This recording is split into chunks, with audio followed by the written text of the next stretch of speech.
अस्सलामुअलैकुम दोस्तों। P for पिंडी की पहली पॉडकास्ट में आप सबको वेलकम कहते हैं। और जो व्लॉग से मैंने जिक्र किया था कि हम अपनी बाकायदा पॉडकास्ट सीरीज़ का आगाज़ करेंगे, तो आज से हमने बाकायदा आगाज़ कर दिया है और अब आपको पॉडकास्ट की वीडियोस मिलेंगी। और आज हमने आगाज़ किया है अपनी पॉडकास्ट सीरीज़ का क्लाइमेट चेंज पे बात करने से। तो आज हम बात करेंगे क्लाइमेट चेंज पे और इस पे दुनिया में जो असरात मरतब हो रहे हैं उस हवाले से। तो आज जो हमारे गेस्ट हमारे पास स्टूडियो में मौजूद हैं, मिस्टर अरसलान अयाज साहब, ट्रैश बी के सीईओ हैं और ये वर्क कर रहे हैं पाकिस्तान में वेस्ट मैनेजमेंट और ट्रैश रिसाइकलिंग। तो सर, पहले तो बहुत शुक्रिया टाइम देने का। थैंक यू सो मच, आपने बुलाया मुझे। चलें सर, पहले तो हमें बताएं कि ट्रैश बी के हवाले से थोड़ा सा इंट्रो दें कि ट्रैश बी क्या है और ट्रैश बी क्या कर रहा है। तो ट्रैश भी बेसिकली वेस्ट मैनेजमेंट कंपनी है और हम सॉल्यूशंस प्रोवाइड करते हैं इंडस्ट्रीज़ को, कंपनीज को, हाउसिंग सोसाइटी, जो भी कॉर्पोरेट लेवल की एरियाज हैं, एंड एनी कंपनी जो वेस्ट जनरेट करें तो हम उन्हें सर्विसेज प्रोवाइड करते हैं, उनका वेस्ट कलेक्ट करते हैं, डिस्पोज करते हैं प्रॉपरली, ताकि वो लैंड फिल में, ओशंस वगैरह में ना जाए और इन्वायरमेंट को पोल्यूट ना करे। तो जी। अच्छा सर, क्लाइमेट चेंज आजकल दुनिया में एक बड़ी हलचल मची हुई है, लीडर्स आपस में मिल रहे हैं, कॉन्फ्रेंसेस हो रही हैं, एक हलचल मची हुई है कि क्लाइमेट चेंज है जी, क्लाइमेट चेंज से ये हो रहा है वो हो रहा है, दुनिया में नुकसानात होंगे, आने वाले जो साल हैं उनमें हमारे लिए टेम्परेचर काफ़ी राइज हो जाएगा, काफ़ी प्रॉब्लम्स क्रिएट होंगी। तो क्या आप हमें ज़रा इस हवाले से बताएं कि ये क्या हो रहा है और क्या इसके नुकसानात हैं और ये क्लाइमेट चेंज बेसिकली है क्या? इस हवाले से ज़रा हमें आप डिटेल में बताएं, क्लाइमेट चेंज एक्चुअल में क्या है, दुनिया में इसके क्या असर हैं। क्लाइमेट चेंज बेसिकली जो जैसे नाम इसका है, क्लाइमेट चेंज मतलब क्लाइमेट चेंज हो रहा है, ठीक है। तो ये एक बेसिकली तो नेचुरल प्रोसेस है। दुनिया में क्लाइमेट चेंज होता है, सदियों से होता आ रहा है। जैसे आइस एज थी शुरू में, फिर आहिस्ते से चेंज हुआ, तो ये तो नेचुरल है।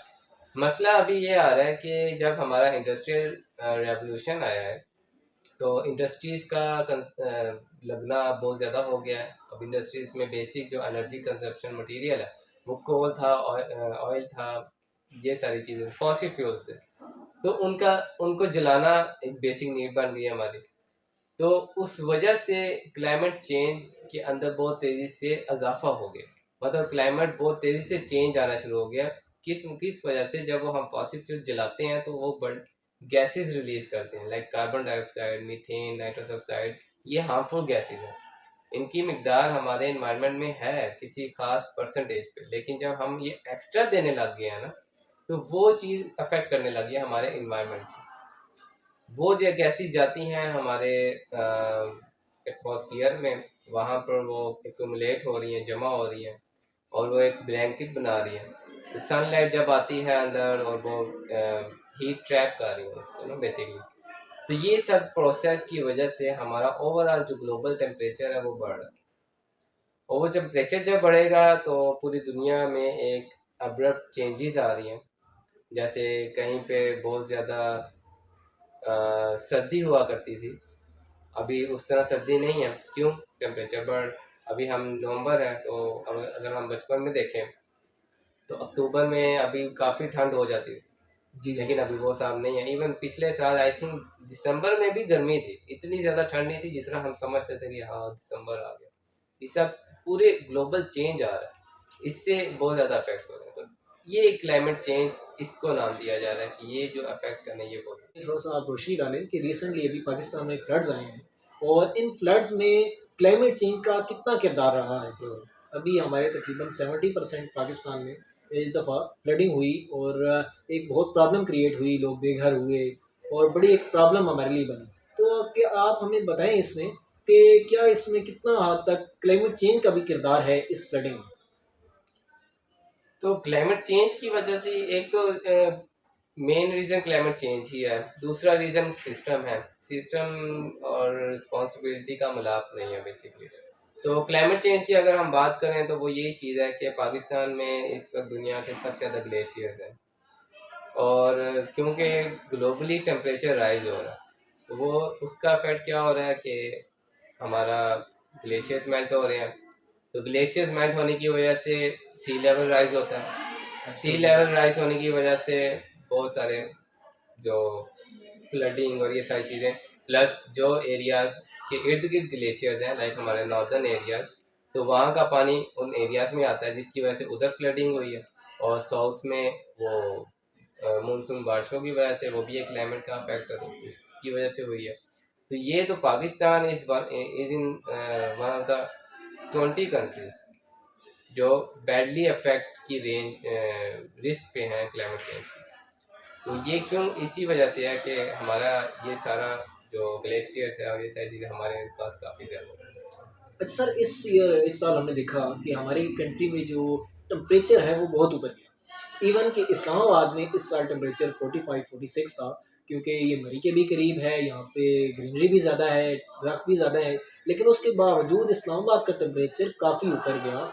और इस पे आप रोशनी डालें कि क्या ये टेम्परेचर मज़ीद आने वाले सालों में इससे ऊपर जाएगा, या इस पे क्या काम हो रहा है और किस तरीके से हम इसको मैनेज कर सकते हैं, क्योंकि गर्मी में तो हमारे काफ़ी प्रॉब्लम्स क्रिएट हो रही हैं। हीट वेव इस दफ़ा चली हमारे लिए, उससे भी एक काफ़ी मसला बना।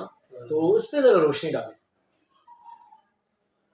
जो आपने बात की कि टेम्परेचर बढ़ेगा आगे कि नहीं बढ़ेगा, अभी जो हम नज़र आ रहा है वो यही चीज़ है कि बढ़ेगा। क्योंकि अभी तक जो पेरिस एग्रीमेंट 2015 में हुआ था उसमें हर कंट्रीज को टारगेट दिए गए थे कि अपनी एक्टिविटीज़ को आप इस तरह से फॉर्मलाइज करें कि आपका जो क्लाइमेट इम्पैक्ट है बहुत कम मिनिमल हो।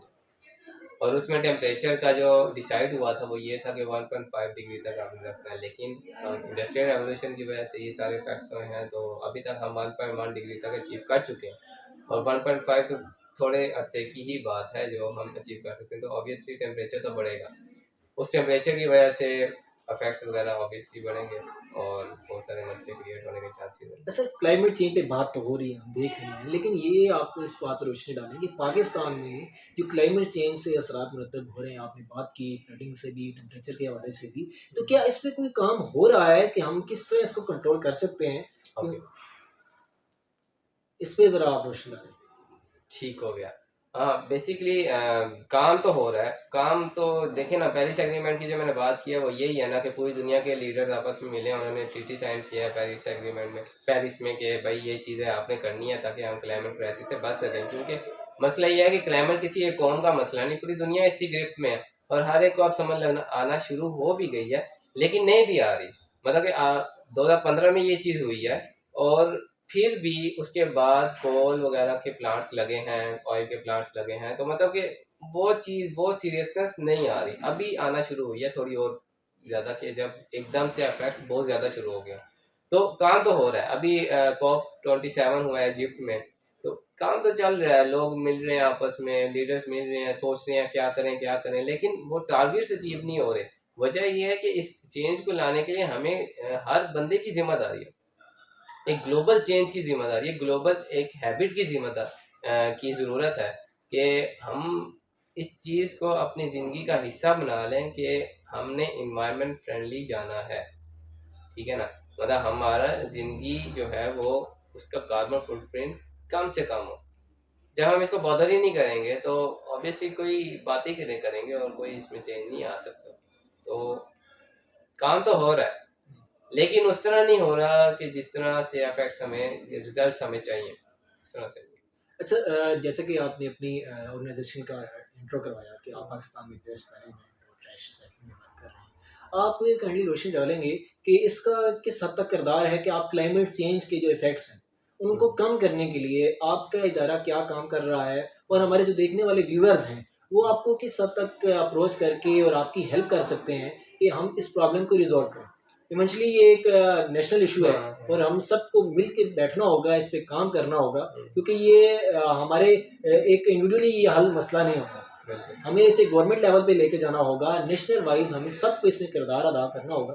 तो इस हवाले से रोशनी डालें कि आपका जो ऑर्गेनाइजेशन है वो इसमें क्या काम कर रही है, और किस हद तक इसमें हमें आपको अपने लोगों की हेल्प की ज़रूरत है। ट्रैश बी का जो बेसिक है वर्किंग, वो वेस्ट के ऊपर है, सॉलिड वेस्ट के ऊपर। अगर पाकिस्तान की आप अगर अभी देखें जनरेशन, तो इस वक्त एक ईयर में पाकिस्तान 48 मिलियन टन जनरेट करता है। तो वो तकरीबन ऐसे ही है जैसे 16 K2 को हम ऊपर रख देते हैं। It's a big amount. हाँ, मतलब कि सारा बेस जमा करें और 16 K2 पे, तो 16 K2 is the second highest after mount mountain, Everest. हाँ, इन द वर्ल्ड। तो आपको सोचने की बात किधर जा रही है, और ये 2.4% के हिसाब से बढ़ रहा है पर ईयर।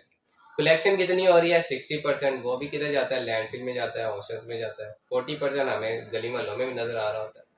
तो ये चीज तो है, ट्रैश भी इस पे काम तो कर रही है, लेकिन ये ऐसी चीज है कि इस पे हमें हर एक को एक दूसरे का हाथ पकड़ कर आगे चलने की जरूरत है।